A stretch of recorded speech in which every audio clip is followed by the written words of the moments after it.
আসসালামু আলাইকুম। আশা করি সকলেই ভালো আছেন। যারা নিয়ত করছেন যে সৌদি আরবে আসবেন ফুড ডেলিভারি কাজে, তাদের জন্য আমার কিছু পরামর্শ।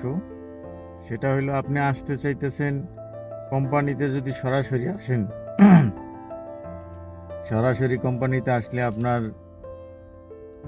এইখানে কিছু কোম্পানি আছে যে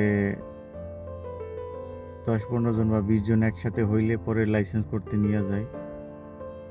আবার ছোট যে শরিকাগুলো আছে, এগুলা আসলে একটু তাড়াতাড়ি লাইসেন্স করে দেয়। এখন ঘটনা হইল, অনেক বড় শরিকায় আসলে দেখা যায় 3-4 মাস জায়গা বইসা থাকতে হয়।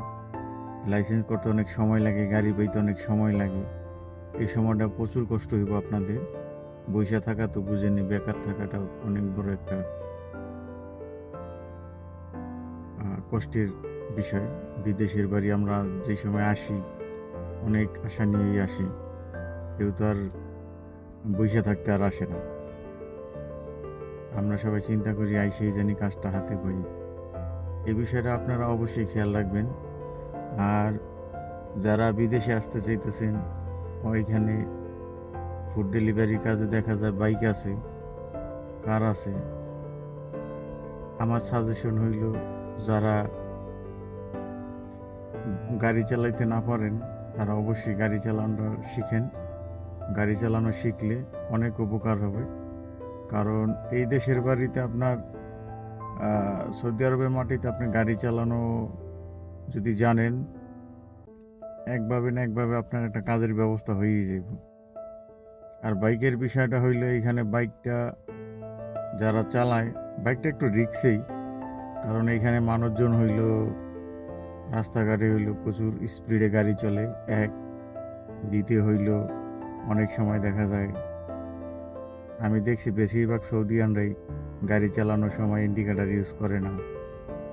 তারপরে এখন তো মোটামুটি একটু ঠান্ডা চলতেছে, কিছুদিন পরে আবার গরম আসবে। দেখা যায় গরম আসলে তো বুঝেনি, বাইক নিয়ে সারাক্ষণ বাইরে থাকা এটা খুবই কষ্টসাধ্য বিষয়। তো আমার নিজস্ব মতামত, আপনারা অবশ্যই যারা ফুড ডেলিভারি কাজে আসতে চাইতেছেন, তারা অবশ্যই বাইকে না আইসা গাড়ি চালানোটা শিখে তারপরে আসেন। কারণ গাড়ি চালানোটা শিখলে আপনার অনেক চাকরির দেখা যায় একটা সুযোগ হয়। কারণ আপনি ফুড ডেলিভারি কাজ না করলেন, দেখা যায় একটা বাসা বাড়ির বা একটা কোম্পানির একভাবে না একভাবে ম্যানেজ হইবই। তো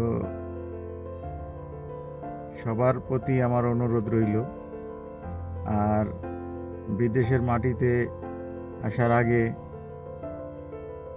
কাজ না শিখে কেউ আইসেন না। একটা স্কিল থাকা চাই অবশ্যই। কারণ আমাদের সাথে অনেক ছেলেপেলেরা ছিল, একসাথে আমরা ছিলাম। বেশিরভাগই 10 জনের মধ্যে 8 জনই কিছু জানে না। এরকমই বেশিরভাগ আমাদের বাংলাদেশ থেকে যারা আসে। তো নিজের স্কিল বাড়ান, নিজের একটা গ্রহণযোগ্যতা বাড়বো। কোনো স্কিল না থাকলে ওরকম গ্রহণযোগ্যতাও থাকে না। তো আমরা এতদিন অপেক্ষা করার পরে এই মার্চ মাসের 4 তারিখে আমি হাঙ্গার আইডি পাইছি। আলহামদুলিল্লাহ, হাঙ্গার আইডিতে তলব মোটামুটি ভালোই। আমার বন্ধু সুমন, সেও আছে, সেও আইডি পাইছে 2 তারিখে। আমরা উমরা থেকে আসার পরেই আমাদের আইডি দিছে। তো এখন এই তো চলতেছে আলহামদুলিল্লাহ ভালোই। যে যার জায়গা মতন অবশ্যই কাজ শিখুন, কাজ শেখার কোনো বিকল্প নাই। এই যে আমরা মাতাবের এইখানে বসে আছি, এটা মাতামের এরিয়া। এখানে অনেক ধরনের রেস্টুরেন্ট আছে। তো এই রেস্টুরেন্টে আমরা মাতামি বলি, সৌদি ভাষায় মাতাম বলা হয়। তো সবাই সাবধানে থাকবেন, ভালো থাকবেন। আল্লাহ হাফেজ।